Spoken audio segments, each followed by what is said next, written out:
In politics, money usually flows one way, right? Straight to the candidate. So what happens when a congressman decides to send it back? We're about to break down this really wild story of a politician, a super powerful lobby, and a return check that, you guessed it, started a huge political firestorm. Okay, get this. Our source material summed it up with this quote, and it's just perfect. Historic first, Jewish group complains about getting their money back. I mean, seriously, a group is complaining about getting its money back. It's just a bizarre situation, right? And it really gets to the very heart of this whole thing. So let's unpack how we even got to this point. All right, first things first. Let's talk about the congressman at the center of all this, and the public move he made that kicked everything off.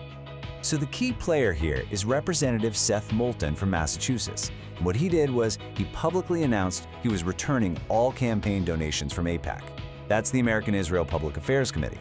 And not just that, he said he'd refuse any support from them going forward. This wasn't just some behind-the-scenes disagreement, This was a very formal, very public break. And that's why this story is such a big deal. The source material we're looking at points out that this move is completely unprecedented. Think about it. A sitting politician openly rejecting and then sending money back to a powerful donor like AIPAC? That just doesn't happen in Washington. It's almost unheard of. So, you can probably guess what's coming next, right? How did AIPAC respond? Well, as you might expect, their official statement wasn't exactly quiet. It was a really sharp, very public clapback that just poured gasoline on the fire. Right out of the gate, AIPAC's response gets personal and really direct. They basically accuse him of doing this whole thing just to grab a headline. So they're not framing this as some act of principle. Nope, they're saying it's a calculated move, all for publicity. The message they're sending is crystal clear. This is about getting attention, not about his actual beliefs. Oh, but they didn't stop there, not at all. The statement goes on, and this is where it gets really interesting. They accuse him of capitulating to the extremes, and this is a huge point, of failing to stand on conviction. Now remember that phrase, standing on conviction, because it's going to be a major point of conflict. And to back up their claims, AIPAC brings up some history. They point out that, hey, this is a guy who had been actively seeking our support for years. The implication, of course, is that this change of heart is sudden and maybe not so sincere. They also frame his move as a slap in the face to their millions of members, basically saying, you're not just rejecting us, you're rejecting this huge group of pro-Israel American voters. So, what you have here is a total clash of narratives, right? On one side, you've got the politician saying he's making a principled stand. On the other, you've got this powerful group accusing him of being a hypocrite. So let's really dig into the two main points where they just completely disagree. Okay, and this is where we get to the real heart of it. Remember that phrase, standing on conviction? Well, AIPAC's whole claim is that Moulton is abandoning his conviction by giving back their money.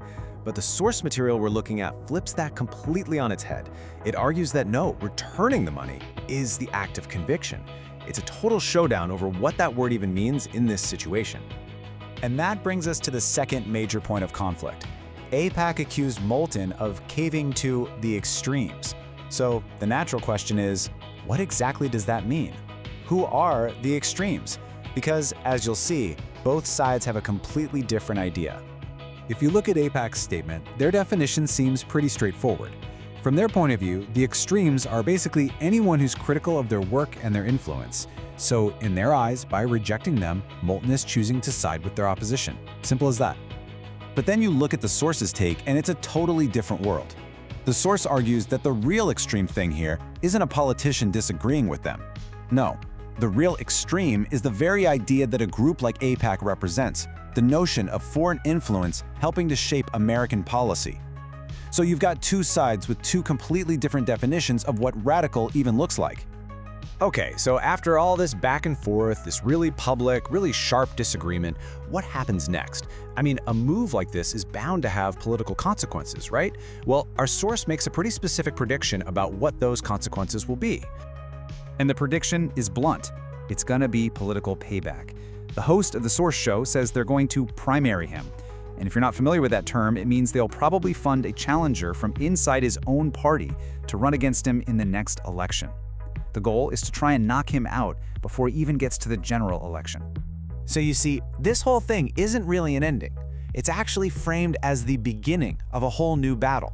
It basically becomes this real-world experiment. You know, what happens when a sitting politician goes head-to-head with a super powerful donor, and now we've got a political race to keep our eyes on, where that exact question is going to play out? And really, this whole entire episode boils down to one big fundamental question about politics, doesn't it? When a politician makes a stand like this, is it coming from a place of genuine conviction, like the source argues, or is it just cold, hard calculation for political gain, like AIPAC claims? The real answer, well, it's probably somewhere in the middle, but it's definitely a question worth thinking about.